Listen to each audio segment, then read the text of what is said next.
Hello, humans and non-humans alike, and good over applies to you. Today we are back on Pillars of Eternity PS4 Let's Play, where I was originally going to wait until we were on the map screen because I was planning to rest, so I didn't want you to deal with the loading screens. But as soon as I clicked on Aloth, he said, listen, there's something I should probably tell you, so tell me now. He clasped his hand together, slowly massaging a knuckle with his thumb. I meant no harm. I thought I could keep it to myself. When we resolve the matter of your soul, we would also address my problem. I also have an awakened soul. But unlike yours, mine is a presence that shares my senses and We my already knew skin, about that shit. making herself manifest at the most unwelcome times. He closes his eyes and grits his teeth. His lips quiver and twitch with the vestiges of some internal debate. Several seconds later, he opens his eyes again. They're watery and bloodshot. I'm sorry. I've tried to learn to control Isilmir. I've gotten stronger, but so has she. Well, I knew that already. Shit, man. You kind of suck at keeping a secret there. It was pretty obvious. And I actually like that name. I found my name. I have my name book. Isilmir, right?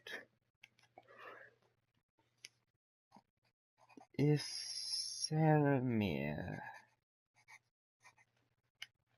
Tell me about her. Artless, uncouth, a creature of rash impulses and feeble faculties. She wags her impertinent tongue when she should listen. Aye, this one's fit to boil. Hard to get this gaff over anything tisn't to do with books and spell speak. He grimaces, running his hands through his hair. I have none of her memories. Barrett spared me that much, but her coarse manners and intolerable hill speak suggest a provincial from a very, very long time ago. She tends to surface a hair's breadth from conflict, when the fuse is burned down and teeth are on edge, and when she shows up, she doesn't stop to gauge a situation, she just acts. Seems a little reckless. That's it, exactly. You recall the way she'd go to those villagers in Gilded Vale? She doesn't think. She doesn't back down. And trying to suppress that has been my problem for years. And why didn't you say something sooner? I learned to keep her a secret a very long time ago. Those with awakened souls are shunned, mistrusted. And after your experience with Meowald, I'm certain you can see why. You need to be careful. Is this going to be a problem? Merely an annoyance. Although... He lowers his voice and clasps his hand behind his back. Minute twitches and spasms along his arm betray his fidgeting. Defiance Bay is said to have an entire institution dedicated to the study and cure of soul-related ailments. Since our journeys have already brought us to the city, perhaps we could speak with someone there. If it's helpful to you, we'll go. Thank you. This has been a great burden. Something else. Like to know more about her. When did she awaken? My father was a strict man. He expected the best from his only child, and he didn't tolerate failure. At times he could be rather adamant, particularly when he'd been drinking. Isilmir manifested on one such occasion. To be honest, I don't remember the specifics. Only that he was more careful with me after that. It sounds like she helped you a long time, for a while, huh?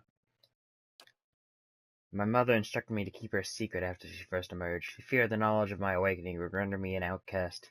Even though Isilmir proved useful against my father, I trusted my mother's advice, and I've since come to see the wisdom behind it. Meowald is an extreme example, but one that I can relate to more and more each year.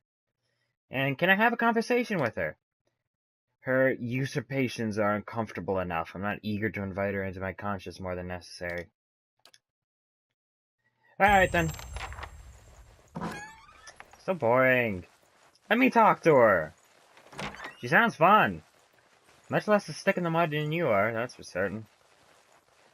And I don't see Durance anywhere. Like, nope, I don't see him at all, which is weird. I mean, he should be somewhere in here. Durance!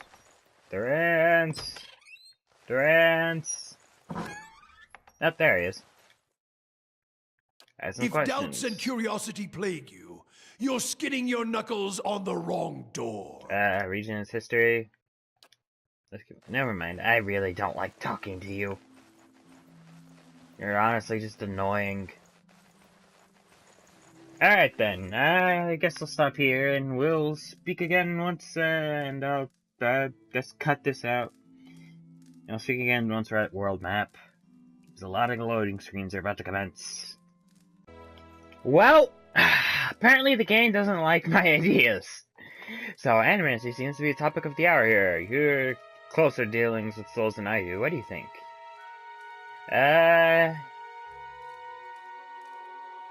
I think it's incredible that we have such power over our own souls.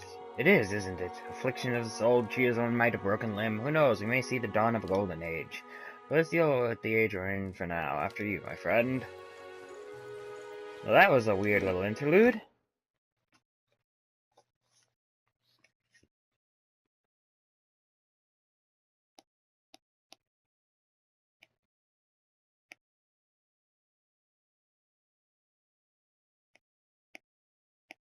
So now it is time for something or other. We have to go to the sanitarium anyway.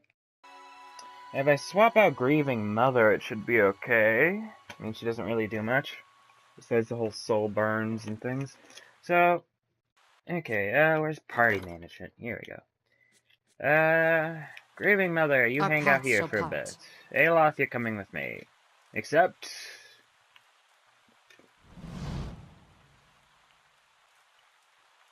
And of course it has nothing to do with the fact that I just want you to mess with some of these grimoires so I can get rid of them. Of course not.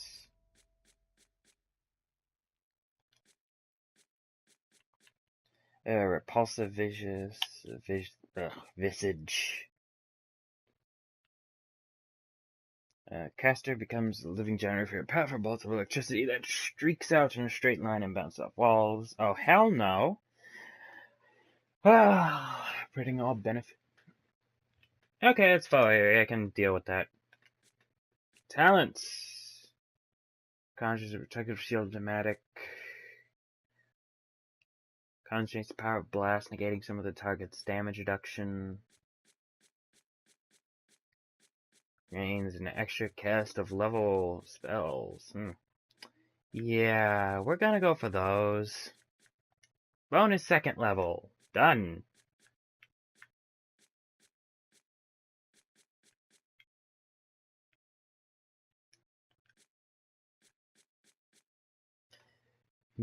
Mora's writhing tentacles.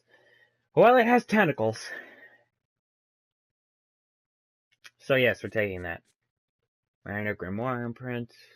Access up to 3 free third or lower level spells from the target's spell list. Oh, that's actually really good if you're fighting that. Transmutes the caster's skin into iron. Flame Shield, Essential Phantom. I'm gonna take Essential Phantom. Seems like it could be really cool to be a wizard. I just don't like the fact that they are kind of limited a bit in their abilities, since they're entirely dependent upon per rest.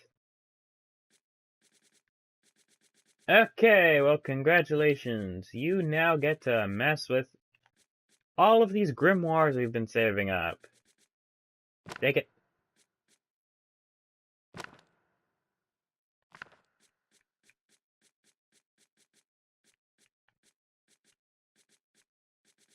I could have sworn I had more grimoires, didn't I?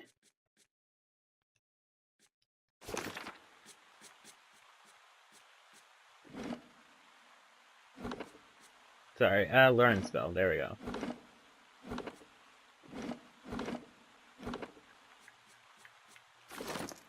There you go. Novice. I was positive I had more grimoires than this.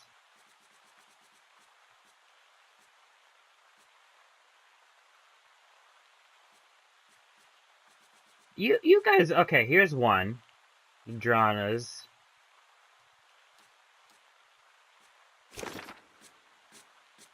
Okay, this says pretty much nothing. That's kind of good, at least. I thought for sure... Okay, yeah, there's the third one. Okay. Here we go, some more spells.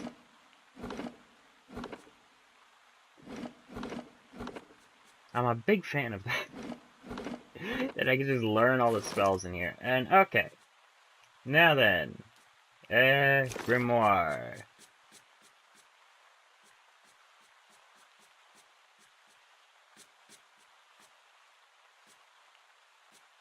Kind of flame,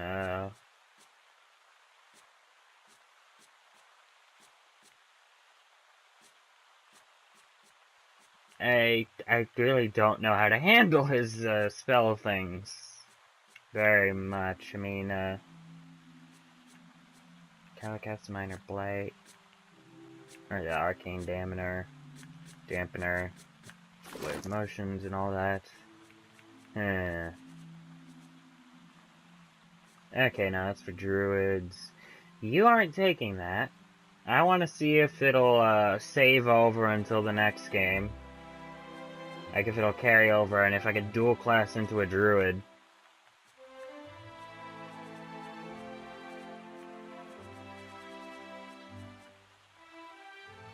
Yeah, you can take movement bonus. How does that sound? And I just realized we forgot to check the...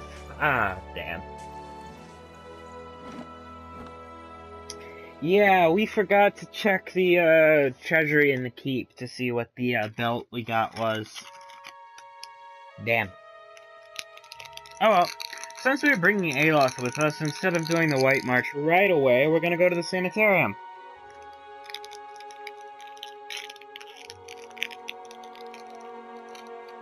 That's much better. Right now we have Aloth, so I want to see what happens with him and his Selmir. He goes, why not?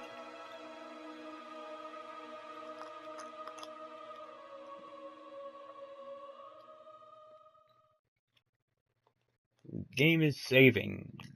Saving. Amazing. You could fit a whole village in here. Hey, wanna move here? Take the family. Bring the kids and the grandparents.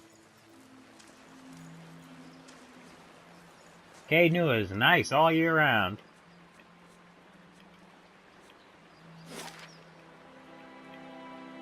Yeah, no. Wait, how do you get to the White March exactly?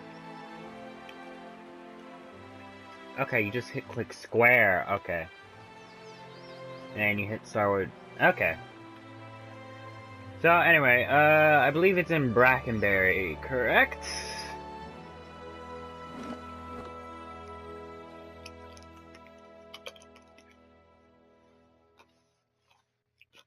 Yes, the Brackenberry Sanitarium. And we can talk to the, person in the basement who's doing the experiments while we're there. Yay!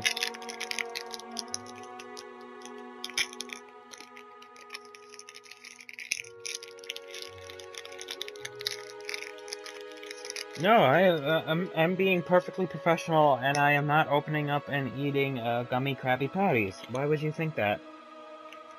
No, not at all. I don't know where you would get such a ludicrous idea from. But that is most certainly not the case.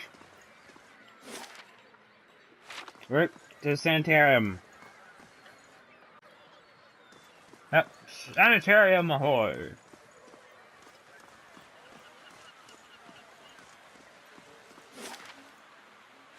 Yes, I'm going right by. This is good.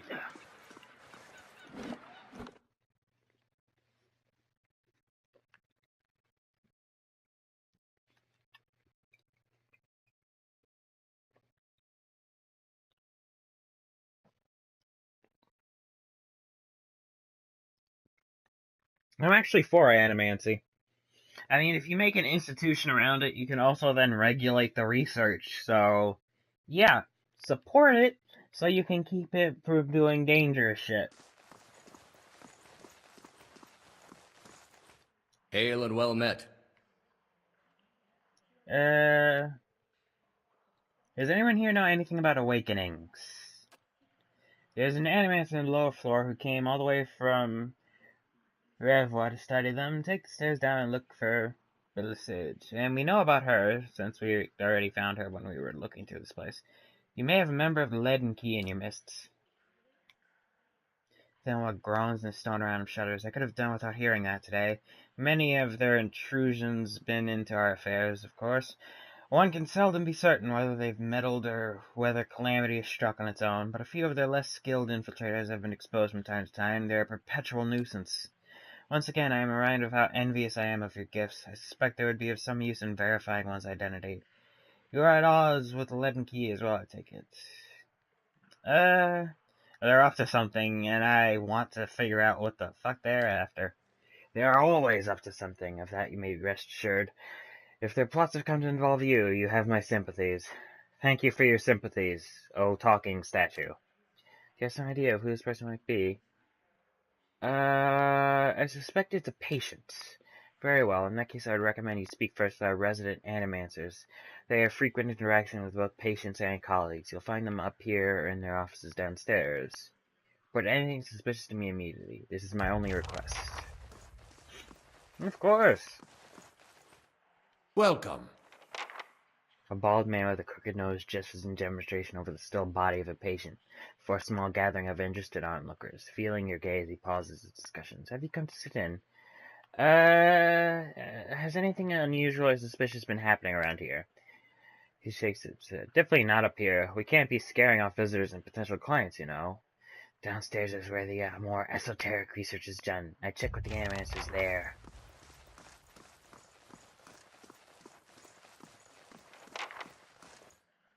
Nance, hey! I'm investigating possible Leaden Key activity. See anything suspicious? Oh, I'm afraid I'm too wrapped up in my own research to pay any mind to what's else going on around here. One of the other animators might know something, though. Alright then, thank you for your assistance.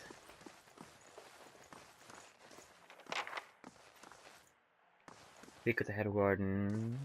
Okay, no, I don't wish to make an appointment. Alright then, downstairs we go.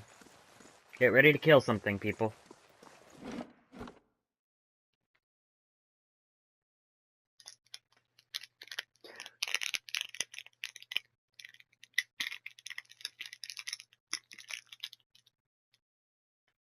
And what afflictions exactly count for sneak attacks?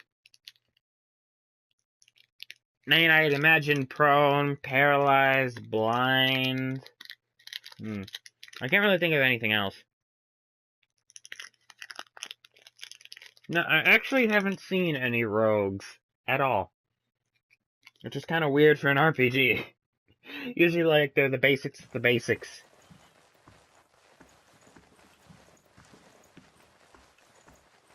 Let's see, I think she was over here, right? Hello, Belisage. I'm looking for an expert on awakenings.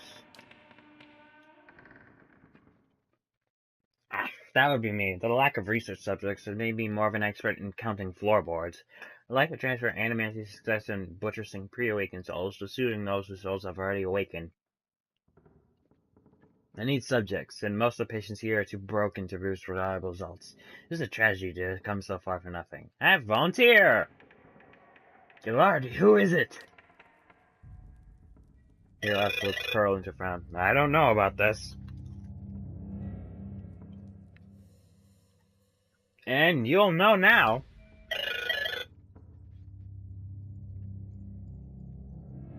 And unfortunately, I have to take a break. Dinner is ready. Bye-bye. And we're back. For you, it was but mere seconds. For me, a lifetime. Anyway, she grins more broadly still. Don't be silly. The process is perfectly harmless. All you must do is stand in that cage. That would not reassure me. I beg your pardon? I jest. You Aderians are so uptight. I don't even know what that thing is used for. It belonged to the last occupant of this office, I think. Now, they upgrade him to a cell. Again, I jest.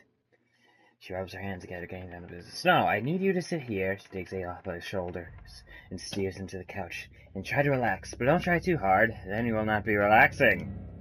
Indeed, his eyes are humorless.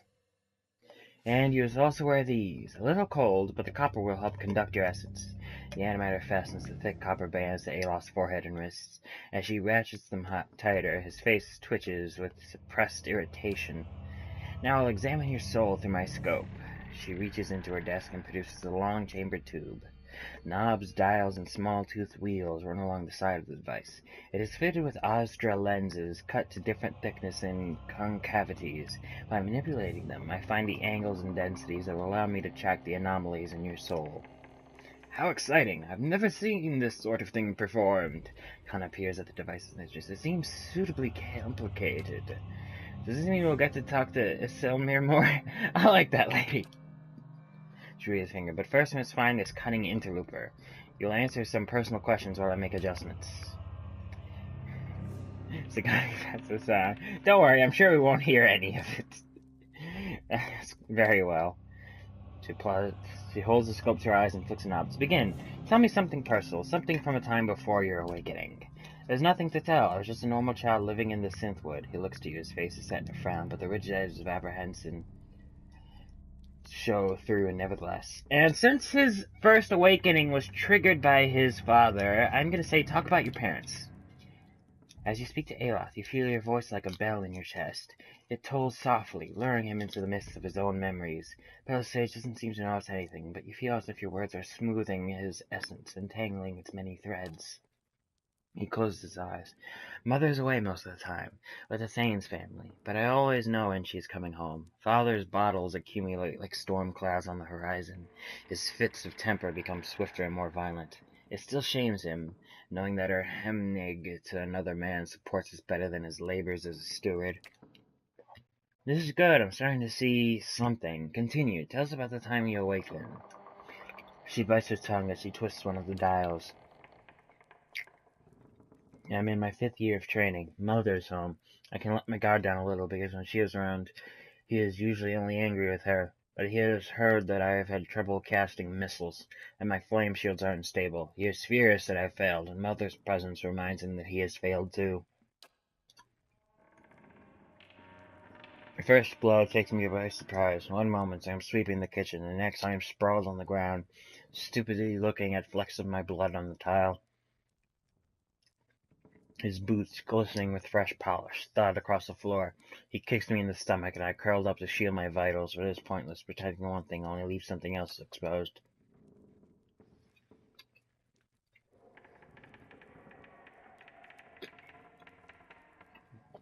Tootsie Roll. Not a good idea to eat one while reading.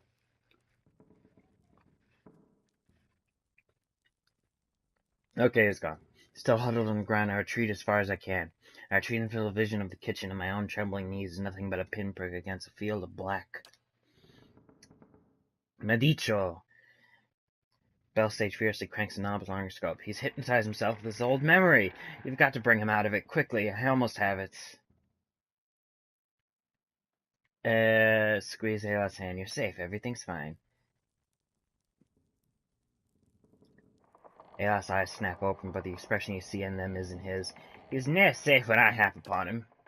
Belisage sucks a deep breath through her teeth. That's it. I'm seeing a shift in his essence. Something spreading and congealing. She glances at you over her scope. Keep talking. He seems to respond to you. What brought you here, Isilmir? Cracking bones and voices high in ire. That warm molasses feeling that creeps down your gut when crisis is nigh. That's different. Perfetto, we have flares of a totally distinct essence. She jolts shorthanded nose onto the pages next to her and turns one clicking knob for herself. Now try to get the two of them talking. Isilmir, tell Aloth why you've awakened. Fie, he's the one needing me, hiding in his own bone bag like a turtle in its shell. Aloth's face twisted very. I never turned it over to you. Good, yes, very good. She rests from her scribbling, only to make another adjustment to her scope.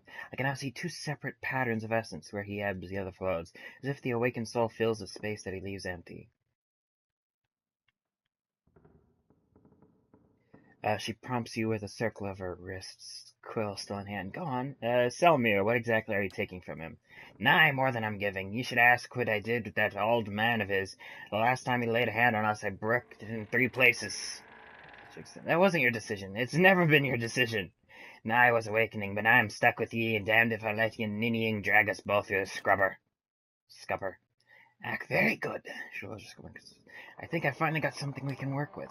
I've tracked Selmir's essence throughout the exchange. She had a particularly high density index during the most heated portions of their argument, and her essence seemed to localize most clearly in the lower portion of the subject's left rib cage. It's right around the spleen, which of course means that she is triggered by black bile. No doubt the subject's characteristic melancholy is to blame. Aloth blinks back. In the midst of his perturbation, you're not quite sure who's looking out of his eyes. That's utter horseshit. Black bile, is it? They've certainly spat their share. It is a simpler explanation than I expected, all things considered. She glares at him. Yes, never mind my years of training. I suppose you have a better explanation.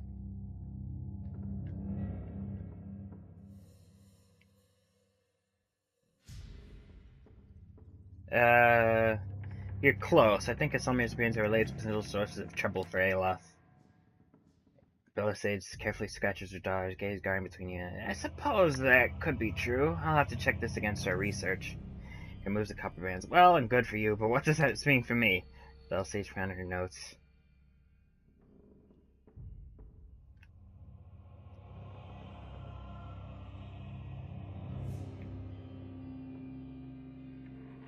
Belisage frowns at her notes, tapping her cheek with a quill and making a grand show of concentration. However, you catch her stealing a glance at you over the pages. Yeah, you should hear her out more, because it's very clear you need her help occasionally. If you had to listen to her half as much as I do, you wouldn't say that. I've got a lot to process regardless. Thank you for your help. He does not look at Belisage. She sets her notes on her desk. Well, I hope this has been useful to you as it has been me. I finally have material worth publishing. You'll be the toast of... advancing the right principles of animacy. Just what you've always wanted. As you turn to leave, you catch a darting movement out of the corner of your eye. Belisage is humming to herself, still occupied with her scope, but Aloth is holding her notes. He's just about to tuck them into his cloak when he catches you watching. He holds a finger to his lips. His eyes wide and imploring. Please, I don't want my personal information public, especially not after her nonsense.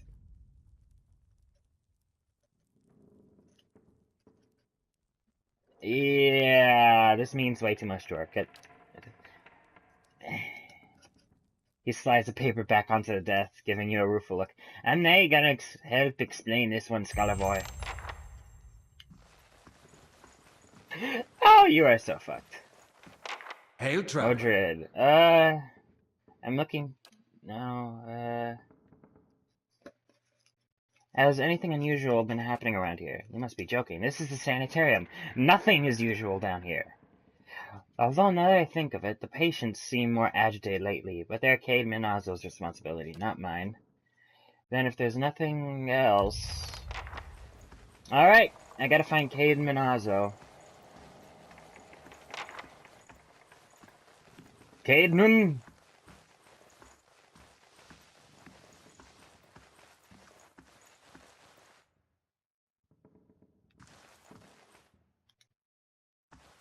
Okay,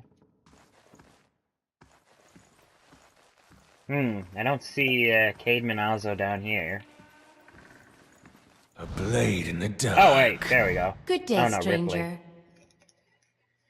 I didn't even see her here, damn. A young Orlan woman traces her fingers along the spines of the books in front of her. Row by row, her motions quick and skittish, like birds. She does not notice you until you are nearly upon her. Oh my, you startled me. Are you supposed to be here? I'm investigating any suspicious activity in the sanitarium. Oh, I'm just Master Ozzo's assistant. He'd know more about that, but he's in the middle of an busy with some patients. You won't be able to see him until he comes out from the patient ward. There's something else. I need to get back to work. Is also busy with patients, or is he running some sort of experiment? I'm just an assistant. It's not my place to gossip. I'm sorry. How do I get into the patient ward?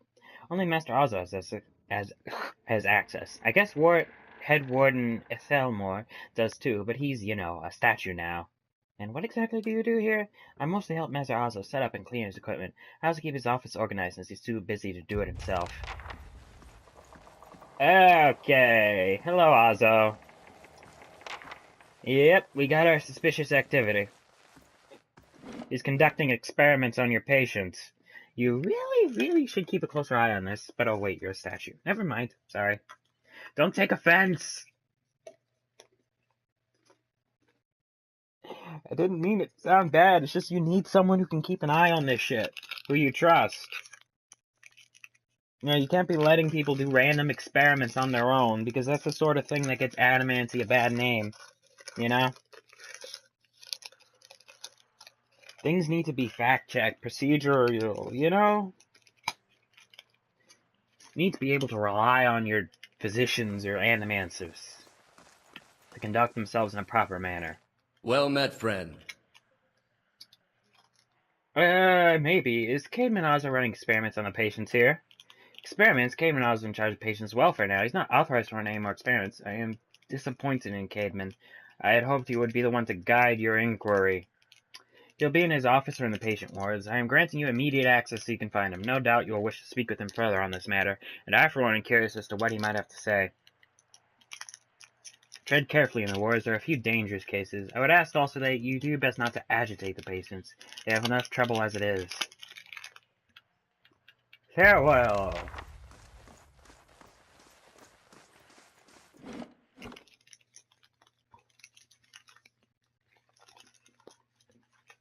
Thanks for the access. I'll be sure to stay away from the patients if I can.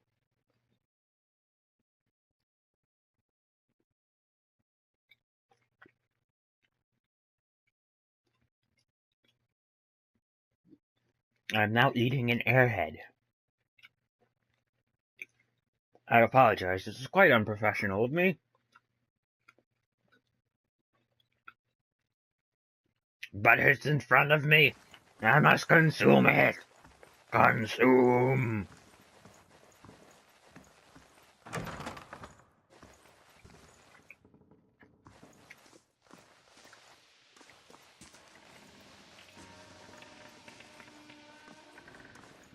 Who the fuck? Oh, it's a flesh construct. That doesn't make me feel better.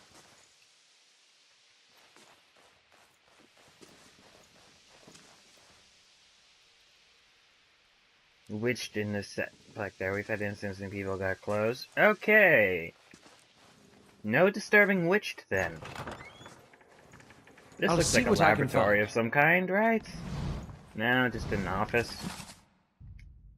Ethic Knoll.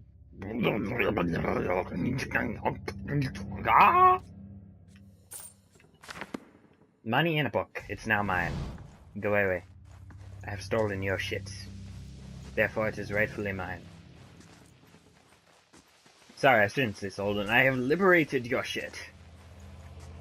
Therefore it is mine. I come as a conqueror, not as some sneak thief. Anyway, he said not to agitate the patient, so we're going to try not to. I don't need to fight through rows upon rows of the insane. Shh.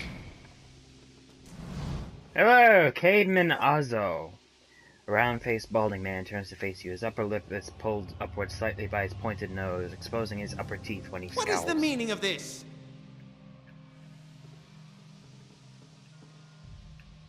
I need to know if you've seen any unusual behavior out of your patients.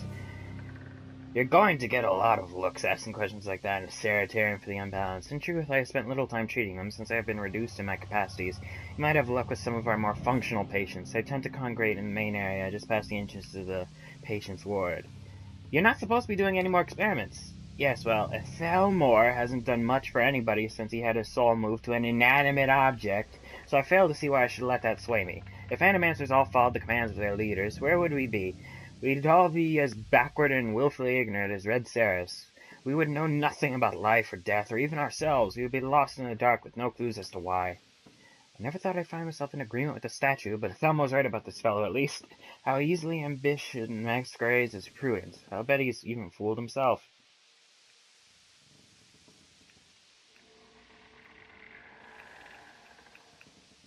Surely there are other paths that don't involve risking lives. Indeed. Many lives have been spent in such pursuits, writing treatises and poems. But tell me this, how does one verify the truth of a poem? If some philosopher stumbled across the meaning of our existence, how would we know it from a false one? These are wasted lives. In Animancy there is progress. We are measurably closer to complete understanding because of our work, and that will be true until our work is complete. Who will solve Widewen's legacy? Some church? Some warrior? It will be an Animancer, or it will be no one at all. Okay, who have you been experimenting on? I have, yes, no point in lying about it, now that Ethelmore is involved. I asked for volunteers from her patients, and a few brave souls came forward. I was very close at one time to a breakthrough. They understood that. They understood their sacrifice would mean something. Dumbass. Well, no point telling him why he's... No point rubbing it in his face that he's demoted. Alright, the stable patients are in main area. I was hoping to avoid talking to them. Mr. Ozo said he'd make me better soon. Oh, fuck. Patient. I've been hearing screams in the night. The children they keep down here, pure evil in their eyes. They said I can't leave yet. I don't like this place. I wouldn't either, buddy. Frail. A curved spine twists this woman postured forward, her greasy hair draped over her large eyes like thine. She smiles at you. You must be visiting someone. Then, noticing your appearance, she has a friendly visit, I hope. What do you know about this Animancer Ozo? Oh, I like him very much. Many Animancers could care less about their patients. Look at us all like vermin for their experiments. But Master Ozo treats us like human. Even the sick. You could tell he does this to help people. He's helped me understand a great deal about myself, and I know he's done the same for others. It's too bad what they did to him. He hides it well, but I know he's still affected by it. What happened to Ozo? Frail eyes dart back and forth, and her voice lowers just a moment. They don't like to talk about it. If there was an accident. He was said to be one of the brightest in Deerwood. That was his reputation here, and that was what brought me to seek out treatment. People say it was ego that drove him to try and solve the legacy, but that's hogwash. Even if he was a bit of a showman, he loves his homeland. He thought he could help. He wasn't one to speak of his work, suspected his colleagues might have tried to steal it. He told me once that he'd figured out a way to create a soul. Oh. Not a soul exactly, mind you. How did he put it? A proxy, I think, he called it. Had some machine that drew energy out of the very ether. Can you imagine? The point is, it was going to help with the legacy. It was going to make Hollowborn something easier to love and care for. God knows that's something we need. Do you know what they call these empty little babies in Amdra's gift? No, tell me. They call them buoys, because so many of them are found floating face down in the water. These are mad times. Anyway, Master Ozo had scheduled a public demonstration of his work in Copper Lane. He was so excited. And then the next day, he was locked in his office, turning away visitors, I heard, and he stopped seeing patients. I don't know exactly what happened, and I don't have the heart to ask him, but I'm glad they're letting him treat people again. Have any of the patients here been acting unusual? Well, there's Batixa, who relives a murder she committed more than 5 lifetimes ago. Delman, who they say only has half a soul, and who was found collecting the faces of others because he believed his own to be a false one. Graham, he speaks in a language no one understands and wails at night sometime. Different from their normal behavior, I mean.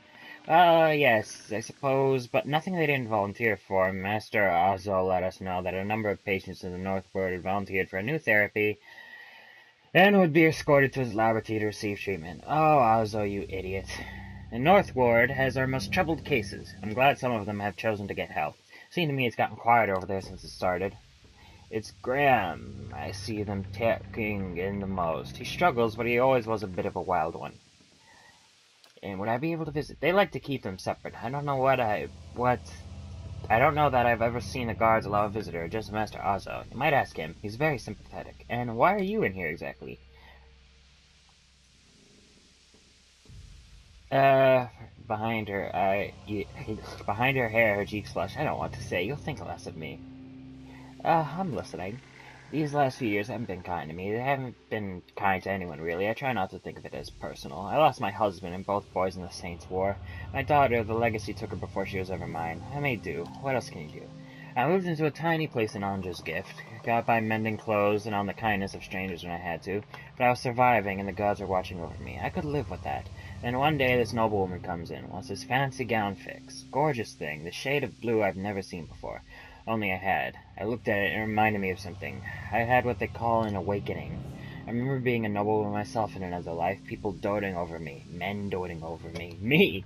The best food, the most beautiful home, all the things you'd never dare to dream of, they were mine. It was poison knowing that. All those things I had that I'll never have in this life, it did something to me. My food started to taste rotten, the walls of my little room seemed to close in around me, I stopped being able to sleep in my own bed. So I came here. It was that to break into a state and start ordering servants around. It seems like such a silly thing to worry about, you don't have to tell me, but I can't get past it, and I start to wonder, did the gods choose this life for me? If so, what terrible thing must I have done to deserve it?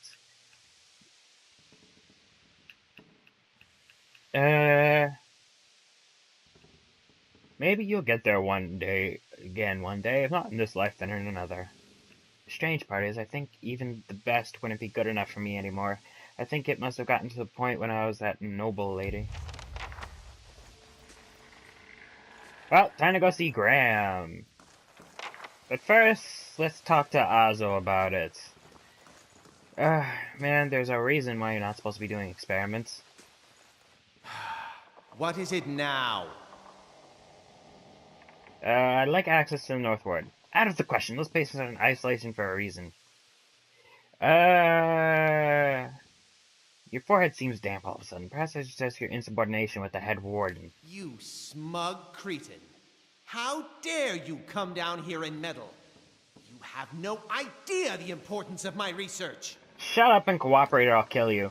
He balls up his fist and digs his teeth into his index finger, a growl simmering beneath his breast and a deep scowl compressing his face.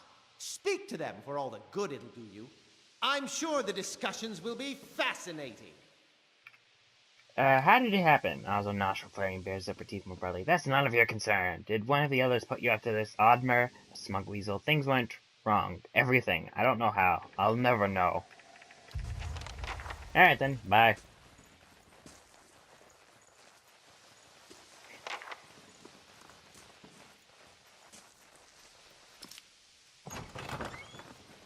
Hello, North Ward.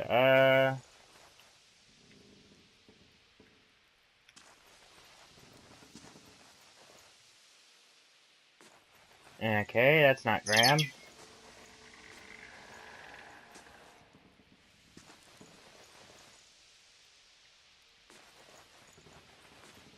How about you? This man has the look in his eyes of a hunted animal, and at your approach he staggers backward to the far corner of his cell. Halfway appearing as though you'd climbed the walls if he were getting further away from you. He cries out a bizarre, primal utterance like nothing you've heard. I need to ask you some questions. Graham looks at you blankly. It is unclear whether he understands you or not, but his panic has momentarily subsided. He opens his mouth to speak, but the words that come out are half-formed, as though his tongue were cut out. They are impossible for you to discern, if indeed they are words at all.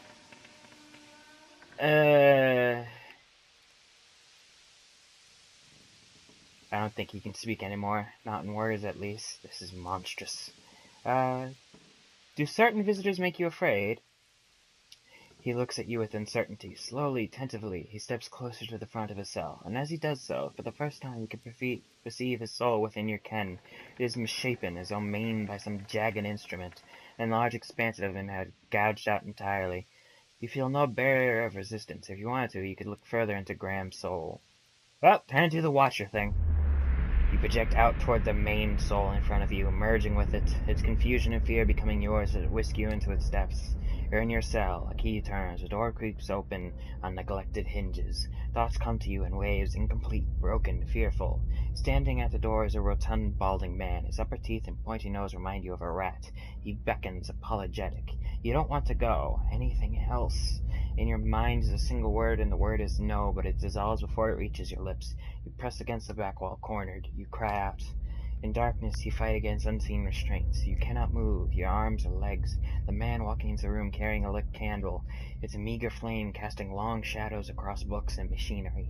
Straps bind your arms and legs. Cold metal circumscribes the crown of your head and the breadth of your chest. The man is sorry. He is in need of raw materials. They dismantled his work and he needs another source. He needs to show them he was right. He thanks you. Then he turns a knob and you feel yourself begin to crack from within, and you could feel pieces of you torn away, like having your insides chewed by a horde of rats, and you are screaming, a scream you can barely hear.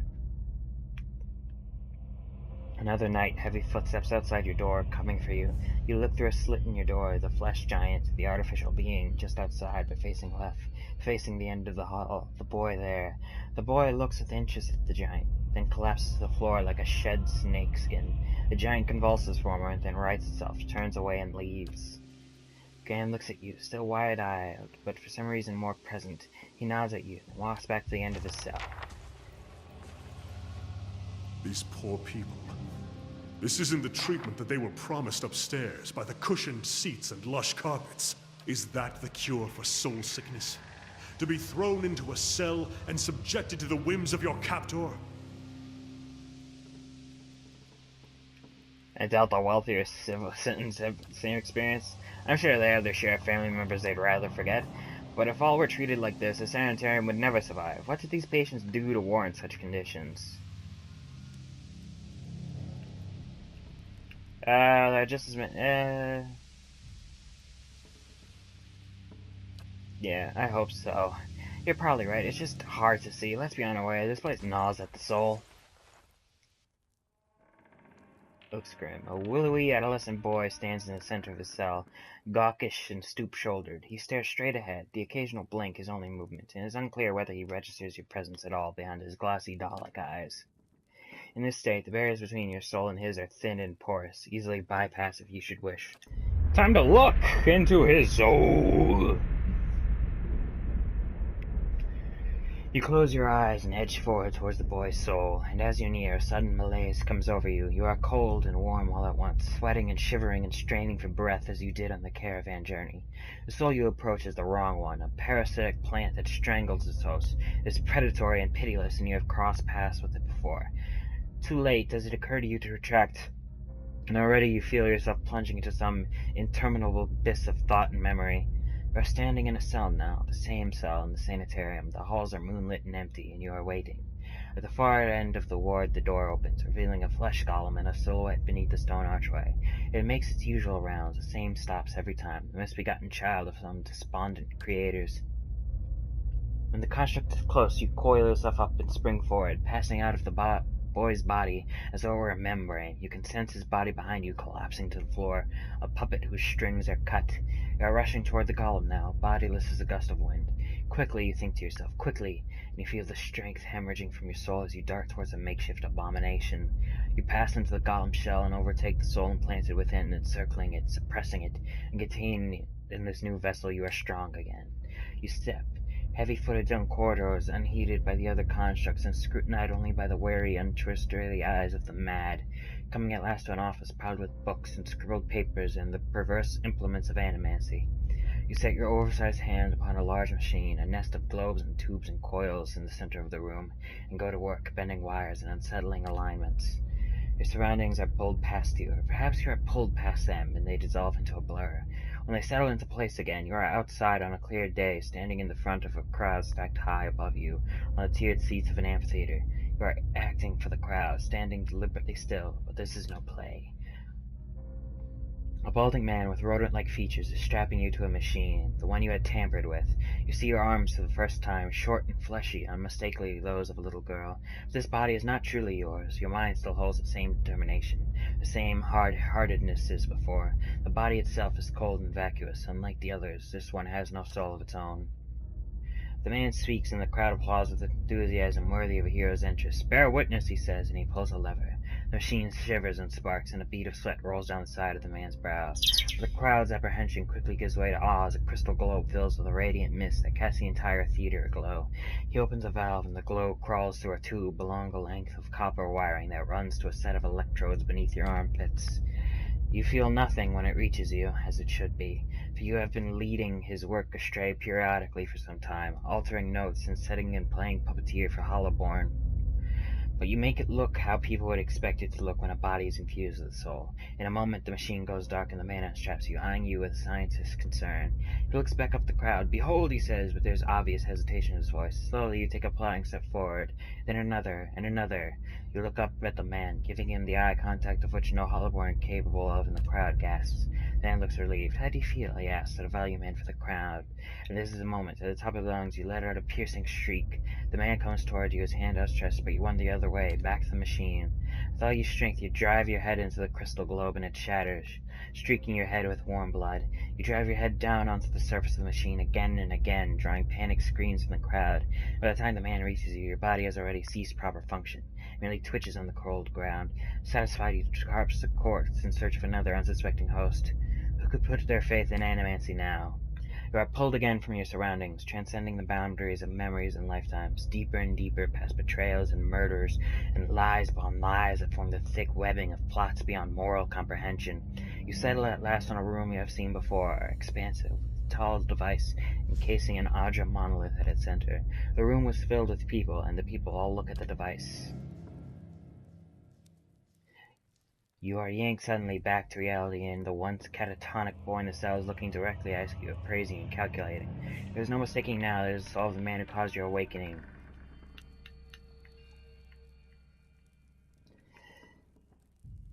They gaze out from that forward husk. A watcher. I believe we share a common past. I'm honestly just looking for some answers here. Is that so? He makes our efforts to hide his disinterest, but he continues to search your eyes. He makes a slight grunting noise, and his eyes soften for an instant, and it seems that moment that he recognizes you. He opens his mouth to speak, then seems to think better of what he was about to say. His jaw tightens. I know your look, your hunger for answers that elude you. It gnaws at your soul, it usurps your reason for being. You are like everyone. I will help you let go. He dodges backward with a startling grace, putting himself out of reach. On his face there is no malice, only the dispassion of a farmer putting down a sick animal. Then suddenly he slumps forward. Well, shit.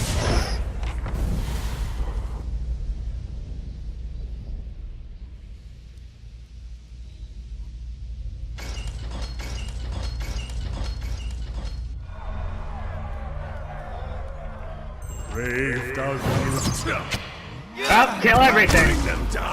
Focus one at a time. One at a time now, people. If we try to take out everyone, it's just gonna be way too difficult. And where's Aloth? Bells! Summons a trio of...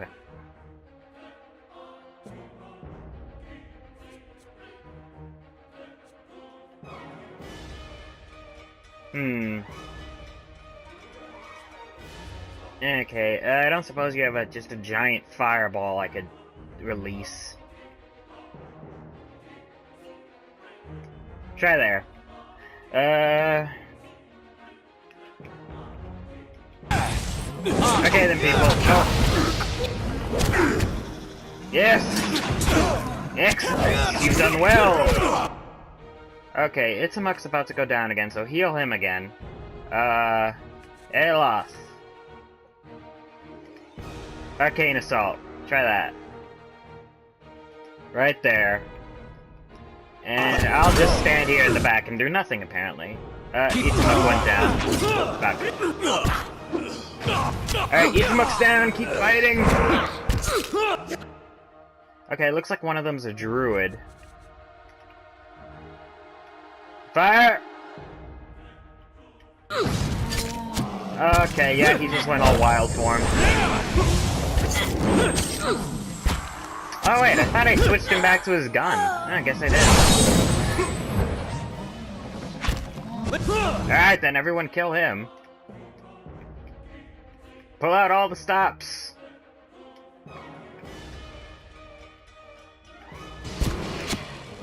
Open fire!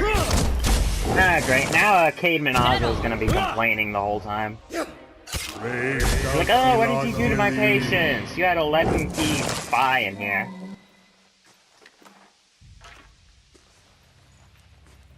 Oh, damn. Did we just end up killing a bunch of patients? Damn, you people ever heard of non-lethal attacks?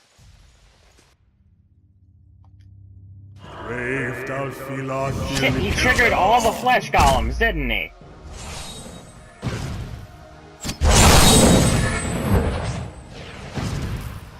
Literally all of them. Great. This is great. This is fan-fucking-tastic. This is just the Christmas spectacular over here. Alright, out into the hallway. Okay, Katapa's over there doing pretty well. Yeah, it looks like everyone's doing good at the... Oop. Well, apparently that's all the time we have for this episode, so thank you for watching. Remember to like, comment, subscribe if you like, comment, subscribe, and remember to follow me on Twitter for channel updates, pictures of dogs and cats, and whatever else I decide to put up. And damn, this shit's interesting. We have literally like a body-snatching Soul Stealers thing over here. Anyway, so next time on Pillars of Eternity, we'll be trying to capture the damn thing. So goodbye, humans and non-humans alike, and good ever applies to you.